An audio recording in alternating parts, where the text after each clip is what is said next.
আসসালামু আলাইকুম।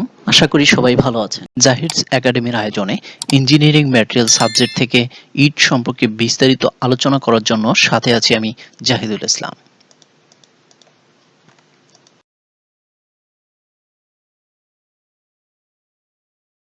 ইট কি? এর উত্তর আমরা দিতে পারি ইট কাদার তৈরি আয়তাকার ঘনবস্তু। কিন্তু সাবলীল ভাষায় বলতে গেলে ইট গতম দ্বারা প্রস্তুত এক প্রকার কৃত্রিম পাথর, যা কাঁচা অবস্থায় নমনীয় এবং উচ্চ তাপে পোড়ানোর পর পাথরের ন্যায় শক্ত হয়। ইট প্রস্তুতে আদর্শ মৃত্তিকার রাসায়নিক গঠন। কোন কোন রাসায়নিক উপাদান দিয়ে ইট প্রস্তুত করা হয় এটি খুবই ইম্পর্ট্যান্ট। বিভিন্ন চাকরির পরীক্ষা বা বিভিন্ন পরীক্ষায় লিখিত প্রশ্ন হিসেবে ইটের রাসায়নিক গঠন পরীক্ষায় আসে। Silica ৫৫%, alumina ৩০%, iron oxide ৮%, magnesium ৫%, lime ১%, জৈব পদার্থ ১%, টোটাল ১০০%। এই পার্সেন্টগুলো আমাদেরকে অবশ্যই ভালোভাবে মনে রাখতে হবে, কারণ এখান থেকে বিভিন্ন ধরনের এমসিকিউ আসে।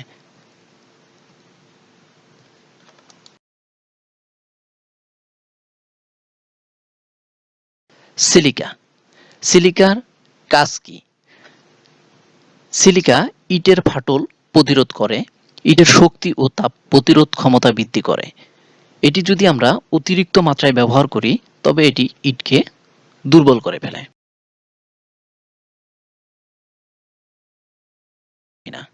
অ্যালুমিনার কাজ হচ্ছে ইটের মাটিকে আঠালো করা এবং ইটের ঘনত্ব বৃদ্ধি করা। এটিও যদি আমরা অধিক পরিমাণে ব্যবহার করি তাহলে এটি ইট শুকানোর সময় সংকোচন, ফাটল ও বক্রতা সৃষ্টি করে।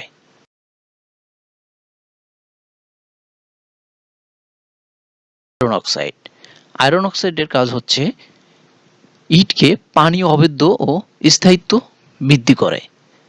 এর বৃদ্ধির সাথে সাথে ইটের রং হলুদ হতে লাল হয়। এর পরিমাণ ৮% হলে গাঢ়ত্ব বৃদ্ধি পায়। এখানে সর্বদাই পরীক্ষায় আসে কোন উপাদানের কারণে ইটের রং লাল হয়। সঠিক অ্যান্সার আয়রন অক্সাইড। ম্যাগনেসিয়া। ম্যাগনেসিয়ার কাজ হচ্ছে পোড়ানোর পর হলুদ বর্ণ সৃষ্টি করা এবং সংকোচন প্রতিরোধ করা। এটি যদি আমরা অতিরিক্ত ব্যবহার করি সেক্ষেত্রে ইটকে ক্ষয়প্রাপ্ত হতে সহায়তা করে। লাইমের কাজ কি? লাইম ইট শুকানোর সময় সংকোচন প্রতিরোধ করে, ইটের বিভিন্ন উপাদানসমূহকে সংঘবদ্ধ করে। এর অতিরিক্ত ব্যবহারে লাইম বিগলিত হয়ে ইটের আকার বিনষ্ট করে। জৈব পদার্থ ইটকে প্রাথমিকভাবে পোড়াতে সাহায্য করে।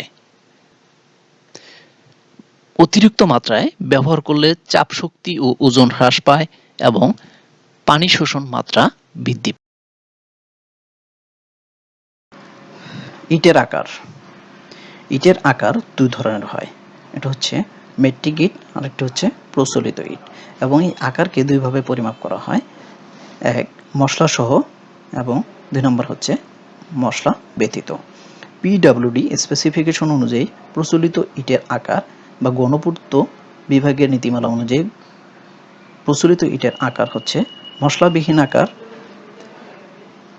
৯.৫ ইঞ্চি দৈর্ঘ্য বিশিষ্ট, প্রস্থ ৪.৫ ইঞ্চি এবং উচ্চতা ৩.৫ ইঞ্চি, যা 2.75 ইঞ্চি।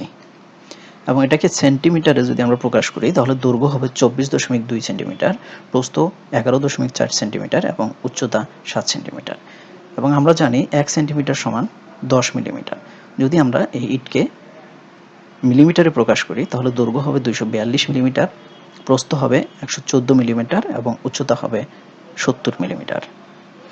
মশলাসহ প্রচলিত ইটের আকার হচ্ছে দৈর্ঘ্য ১০ ইঞ্চি, প্রস্থ ৫ ইঞ্চি এবং উচ্চতা ৩ ইঞ্চি।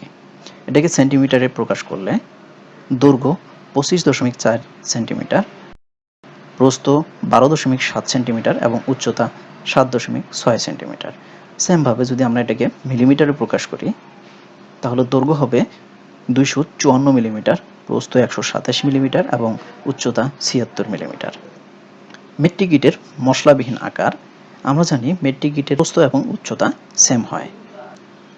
মেট্রিক ইটের আকার হচ্ছে দৈর্ঘ্য 19 সেন্টিমিটার, প্রস্থ 9 সেন্টিমিটার এবং উচ্চতা 9 সেন্টিমিটার। সেমভাবে এটাকে মিলিমিটারে কনভার্ট করলে দৈর্ঘ্য আসে 190 মিলিমিটার, প্রস্থ 90 মিলিমিটার এবং উচ্চতা 90 মিলিমিটার। আমাদেরকে মনে রাখতে হবে মেট্রিক ইটের প্রস্থ এবং উচ্চতা সেম থাকে। মেট্রিক ইটের মশলা সহ আকার। সেন্টিমিটারে যদি আমরা প্রকাশ করি, মেট্রিক ইটের মশলা সহ আকার হচ্ছে দৈর্ঘ্য 20 সেন্টিমিটার, প্রস্থ 10 সেন্টিমিটার এবং উচ্চতা 10 সেন্টিমিটার। এবং মিলিমিটারে প্রকাশ করলে দৈর্ঘ্য 200 মিলিমিটার, প্রস্থ 100 মিলিমিটার এবং উচ্চতা 100 মিলিমিটার। ইটের ওজন। ইটের ওজন নিয়ে বিভিন্ন বইয়ে বিভিন্ন মতবাদ থাকলেও প্রচলিত ইটের ওজন 3.125 কেজি। এটা সার্বজনীন স্বীকৃত। দ্বিতীয় নম্বর, বিভিন্ন বইয়ে বাংলাদেশে তৈরি ইটের ওজন পাওয়া যায় 3.75 কেজি। যদি কোনো অপশনে 3.125 থাকে, সেক্ষেত্রে নিঃসন্দেহে উত্তর হবে 3.125 কেজি। এবং 3.125 কেজি যদি অপশনে না থাকে, তাহলে অ্যান্সার হবে 3.75 কেজি। 1 ঘনমিটার ইটের ওজন হচ্ছে 1110 কেজি। ইট তৈরির ধাপ। ইট তৈরির ধাপ 5টি: কাদা নির্বাচন এবং কাদা প্রস্তুতকরণ, ইট তৈরিকরণ, ইট শুকানো। ইট শুকানোর কারণ হচ্ছে ইটে 40% পানি থাকে, এ কারণে ইট নমনীয় হয়, তাই ইটকে শুকাতে হয়। আর ইট শুকানোর পদ্ধতি দুটি, একটি হচ্ছে প্রাকৃতিক পদ্ধতি আর একটি হচ্ছে কৃত্রিম পদ্ধতি। প্রাকৃতিক পদ্ধতিতে মাঠে রোদে শুকিয়ে দিলে ইট শুকিয়ে যায়, এবং কৃত্রিম পদ্ধতি হচ্ছে টানেল বা চ্যানেলের মধ্যে উষ্ণ বাতাস প্রবাহিত করে ইটকে শুকানো হয়। 5. ইট পোড়ানো। ইট পোড়ানো নিয়ে বিভিন্ন সময় প্রশ্ন আসে। ইট কত ডিগ্রি সেলসিয়াস তাপমাত্রা পোড়ানো হয় এবং ইট পোড়ানো ও শুকানোর সময় কত % সংকুচিত হয়? ইট শুকানো ও ইট পোড়ানোর সময় 10% সংকুচিত হয়। ইটকে 1000 থেকে 1200 ডিগ্রি সেলসিয়াস তাপমাত্রায় পোড়ানো হয়। নিডিং। নিডিং কি? ইট প্রস্তুতির জন্য মাটি, পানি ও অন্যান্য উপকরণ মিশ্রণ পদ্ধতিকে নিডিং বলে। ওয়েদারিং। ওয়েদারিং কি? ওয়েদারিং হচ্ছে ইটের কাদার জন্য নির্বাচিত মাটি বর্ষার পূর্বে কেটে স্তূপ দেওয়া হয়। এতে মাটির উপাদানসমূহ আবহাওয়া ক্রিয়ায় উত্তম রূপে মিশ্রিত হয় এবং মাটির গুণাগুণ বৃদ্ধি পায়। একে কাদার ওয়েদারিং বলে। বিভিন্ন সময় পরীক্ষায় আসে কোন শ্রেণীর মাটি ইট তৈরির জন্য উত্তম? অবশ্যই অ্যান্সার হবে ওয়েদারিং।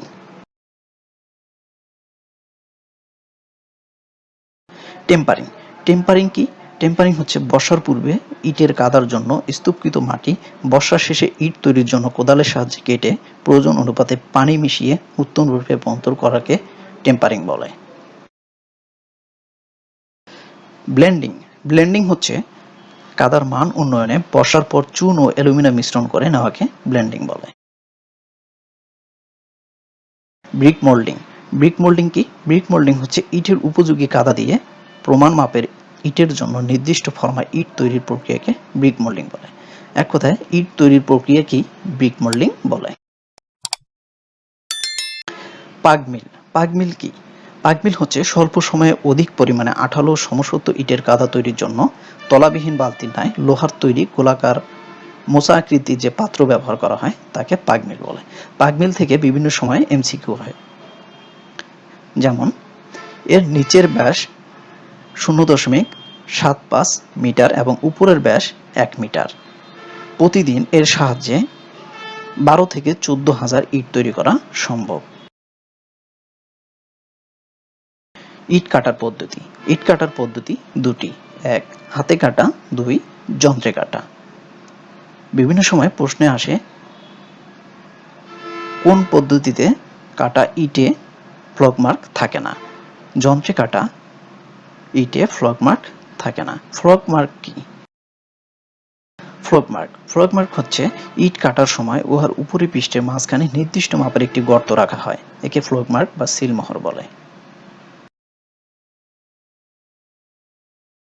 ফ্লগ মার্কের উদ্দেশ্য বা সিলমোহরের উদ্দেশ্য: সিলমোহর ইটের সৌন্দর্য বৃদ্ধি করার জন্য দেওয়া হয়, ইটকে সহজে নাড়াচাড়া করার জন্য দেওয়া হয়, ইটকে মশলা দ্বারা আটকানোর চাবি হিসেবেও ফ্লগ মার্ক দেওয়া হয়, এবং ইট প্রস্তুতকারী প্রতিষ্ঠানের নাম প্রকাশের জন্য ফ্লগ মার্ক ব্যবহার করা হয়।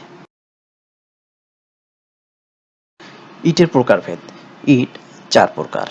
প্রথম শ্রেণীর ইট, দ্বিতীয় শ্রেণীর ইট, তৃতীয় শ্রেণীর ইট, পিকড ঝামা ইট। প্রথম শ্রেণীর ইট কোন কোন বৈশিষ্ট্য থাকলে আমরা তাকে প্রথম শ্রেণীর ইট হিসেবে বিবেচিত করব? 1. প্রথম শ্রেণীর ইট উত্তম রূপে পোড়ানো হবে। প্রথম শ্রেণীর ইটের রং হবে তাম্র বর্ণের। প্রথম শ্রেণীর ইট সুষম আকৃতির হবে। প্রথম শ্রেণীর ইটে আঘাত করলে ধাতব শব্দ হবে। 24 ঘন্টা এই ইটকে পানিতে ভিজিয়ে রাখলে তার ওজনের 1/6 পানি শোষণ করবে বা 16% পানি শোষণ করবে। প্রথম শ্রেণীর ইটের ব্যবহার: প্রথম শ্রেণীর ইট সাধারণত স্থায়ী নির্মাণ কাঠামো, ইমারত, ব্রিজ ও 100 বছরের বেশি স্থায়িত্ব সম্পন্ন কাজে ব্যবহার করা হয়। প্রথম শ্রেণীর ইটের ক্রাশিং স্ট্রেংথ: প্রথম শ্রেণীর ইটের crushing strength 10.5 meganewton per metre square বা 400 থেকে 700 টন পার মিটার স্কয়ার। দ্বিতীয় শ্রেণীর ইট কোন কোন গুণাগুণগুলো থাকলে আমরা তাকে দ্বিতীয় শ্রেণীর ইট বলবো? দ্বিতীয় শ্রেণীর ইট মূলত প্রথম শ্রেণীর ইটের মতো, তবে এর আকার এবং মাপ অসমান। দ্বিতীয় শ্রেণীর ইট 24 ঘন্টা পানিতে ভিজিয়ে রাখলে তার ওজনের 22% পানি শোষণ করবে। ব্যবহার: দ্বিতীয় শ্রেণীর ইট ক্ষণস্থায়ী নির্মাণ কাঠামোতে ব্যবহার করা হয় এবং এটি ব্যবহারের পর আস্তর করা বাধ্যতামূলক থাকে। দ্বিতীয় শ্রেণীর ইটের crushing strength 7.5 meganewton per metre square বা 100 থেকে 400 টন পার মিটার স্কয়ার। তৃতীয় শ্রেণীর ইট: তৃতীয় শ্রেণীর ইটের বৈশিষ্ট্য হচ্ছে এটি পর্যাপ্ত পরিমাণে পোড়া হয় না, এটি হলুদ বর্ণের হয় এবং 24% পানি শোষণ করে। এর ব্যবহার 15 বছরের বেশি স্থায়ী নির্মাণ কাঠামোয় এটি ব্যবহার করা হয় না। এর crushing strength 3.5 meganewton per metre square. Picked ঝামা: পিকড ঝামা ইটের বৈশিষ্ট্য হচ্ছে এটি অত্যাধিক পোড়া হয় এবং বিকৃত আকারের হয়। এটি সড়কের কাজে বা ফাউন্ডেশনে ব্যবহার করা হয়। ভালো ইটের চাপ শক্তি ও লবণের মাত্রা: ভালো ইটের চাপ শক্তি 120 থেকে 130 কেজি পার সেন্টিমিটার স্কয়ার এবং লবণের পরিমাণ সর্বোচ্চ 0.5 থেকে 2.5%। প্রথম শ্রেণীর ইটের বৈশিষ্ট্য: এটি বিভিন্ন পরীক্ষায় এসে থাকে এবং কমন একটি প্রশ্ন। প্রথম শ্রেণীর ইট শক্ত, দৃঢ়বদ্ধ গঠন ও ফাটল মুক্ত হবে। ইট গাঢ় লাল, তাম্র রঙের হয়ে থাকে এবং রঙের সাম্যতা থাকে। আঘাতে ধাতব শব্দের ন্যায় শব্দ হবে। নখ বা ছুরি দিয়ে সাধারণ আঁচড়ে দাগ পড়বে না। আকারে সাম্য ও পৃষ্ঠ সমান্তরাল হবে, তবে মসৃণ হবে না। 24 ঘন্টা পানিতে ভিজিয়ে রাখলে তার ওজনের 1/6 পানি শোষণ করবে। আর্দ্রতা পরিবর্তনে ইটের আয়তন পরিবর্তন হবে না। তাপ পরিবাহিতা ন্যূনতম হবে। আদর্শ ইট দাহ নয় এবং দহনে সহায়তা করে না। দুটি ইটকে টি আকারে 1.5 থেকে 1.7 মিটার উঁচু হতে ফেলে দিলে ইট ভাঙবে না। এই গুণাগুণগুলো যদি থাকে কোনো ইটে, সেটা নিঃসন্দেহে প্রথম শ্রেণীর ইট। এবং এখান থেকে অনেক সময় এমসিকিউ আসে, প্রথম শ্রেণীর ইটের পানি শোষণ মাত্রা কত?